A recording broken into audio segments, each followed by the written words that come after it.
Some Roblox games break every record and then crumble just as fast. Here's how the giants fell.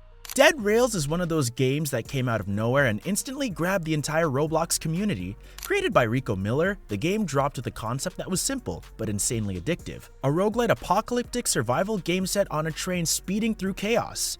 Every round felt different, every run gave you an adrenaline hit, and for a while, Dead Rails was the most popular game on Roblox. It climbed all the way to the #1 spot, pulling massive player counts daily. Big creators like Flamingo played it, bringing in new waves of fans. The community was excited, the momentum was real, and Dead Rails looked like it was on track to becoming a long-term giant. But that's where things started slipping. The updates slowed down, and when they did arrive, they weren't up to the expectations. Small changes, mediocre additions, and nothing that pushed the game forward.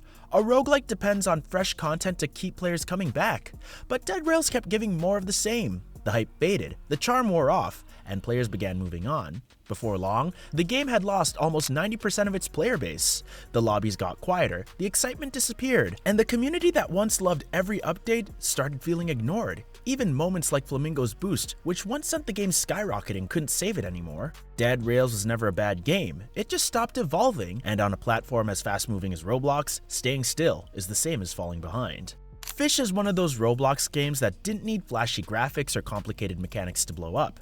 Created by Woozy Nate, it took heavy inspiration from games like Stardew Valley and Fishing Simulator, but stripped everything down to something calmer, simpler, and almost therapeutic. You just fish, sell, upgrade, explore, and repeat. And that loop alone was enough to hook thousands of players. For a while, Fish was everywhere. People loved its laid-back vibe, the cozy environments, and the feeling of slowly progressing without the pressure. It wasn't trying to be the biggest game on Roblox, yet it still turned into one of the most consistently played titles on the platform. It was the kind of game you'd open after a long day just to relax. Then, everything changed when Nate sold the game to two big studios. The community didn't take the news well. Players felt like the soul of the game, the authenticity, the simplicity, the connection to a single creator was gone. Even though two big studios tried to bring the community back with new updates, collaborations, and fresh fishing spots, none of them hit the same. The truth wasn't there. People weren't angry, they were just disconnected.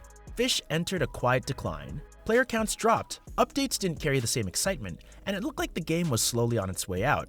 But then, Nate came back. His return instantly flipped the narrative. The community rallied, players rejoined, and the game started climbing again. It didn't explode the way it did in its peak, but it definitely did find a new life. Fish survived after what was almost its end, proving that sometimes a game's biggest strength is the creator behind it. Grow a Garden had one of the strongest starts you could ask for on Roblox. Created by BMW, Lux, and Jandel, the game took a simple idea. Plant seeds, grow plants, expand your garden. This idea was framed into an addictive loop powered by constant progression and a heavy dose of FOMO. New plants, limited time seeds, rarity systems, all of it pushed players to log in daily just to make sure they didn't miss anything. And for a while, it worked incredibly well. The game climbed fast, brought in huge player numbers, and built a tight community around collecting and flexing rare plants. The bright colors, the clean visuals, and the easy gameplay made it appealing to both casual players and dedicated grinders. But under the success, the cracks were already forming. One of the biggest criticisms was the pay-to-win structure. The game relied heavily on expensive game passes and boosts that made progress drastically easier for players who paid. Over time, this shifted the game from being fun and competitive to feeling lopsided, where your wallet mattered more than your grind. Some players pushed through it, but many quietly left. Then came the developers' disputes. Internal conflicts started surfacing online, with disagreements between the creators becoming public. Accusations, arguments, and messy communication only made things worse. Players didn't know who was in charge or what direction the game was heading. With controversies rising, the community's trust was fading. The updates slowed, the drama grew, and the player base started shrinking week after week. Grow a Garden failed because the foundation around it fell apart. When the devs aren't aligned and the players stop feeling valued, even the most promising games can fade fast. When Vehicle Simulator dropped in 2017, it instantly became one of Roblox's biggest driving games. It had everything players wanted at the time: a massive open world, tons of cars, planes, boats, and endless freedom to explore. For years, it dominated the front page because no other game offered that level of variety. You could race, cruise around the city, fly across the map, or just mess around with friends. It was the perfect sandbox for anyone who loved vehicles. But as Roblox evolved, the vehicle simulator stayed the same. The game's biggest issue was the slow and dry updates. While newer driving games came in with cleaner graphics, better physics, and more polished gameplay, Vehicle Simulator stayed almost exactly the same. The physics were the first thing players complained about. Cars felt chaotic, slippery, and unpredictable. Boats and planes were fun at first, but over time the controls felt outdated compared to what other developers were putting out. Instead of fixing the core problems, the developers slowly shifted focus to other projects. Big updates became rare, and when they did release, they barely moved the game forward. The world stayed the same, the vehicles stayed the same, and the technology stayed the same while everything around it improved. As other titles like Driving Empire, ERLC, and Southwest Florida brought better visuals and more polished gameplay, players naturally moved on. Its downfall wasn't a scandal or controversy. It was simply a game that stayed behind while the rest of Roblox kept leveling up.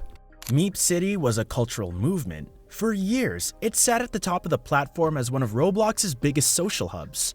Created by Alex Neutron, the game let players hang out, customize homes, adopt meeps, roleplay with friends, and explore colorful neighborhoods. It was simple, friendly, and welcoming, which made it explode in popularity with millions of visits every day.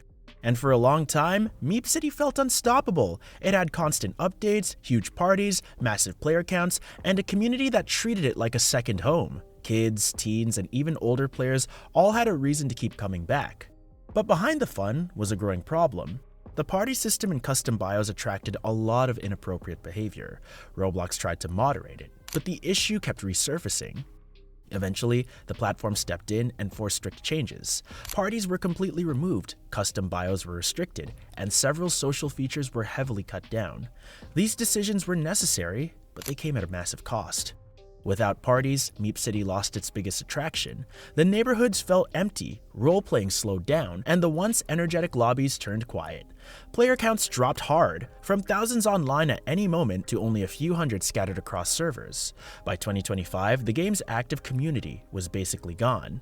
Meep City was still loved by its people, but it died because the features that made it popular were the same features that caused its downfall. The heart of the game went with them.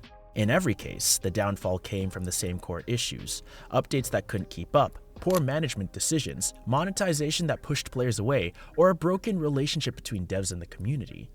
On Roblox, things move fast. If a game doesn't adapt, listen, and grow, the audience will eventually drift towards something better. But there's a lesson here for future developers. Players don't expect perfection. They expect communication, consistency, and effort. When the game has heart, when the devs care, and when updates push things forward, communities stick around. So, while these games may have fallen from their peak, they leave behind valuable reminders of what works and what doesn't. And now, it's your turn. What Roblox game did you love that eventually faded away? Drop your favorites in the comments. Your story might end up in the next video.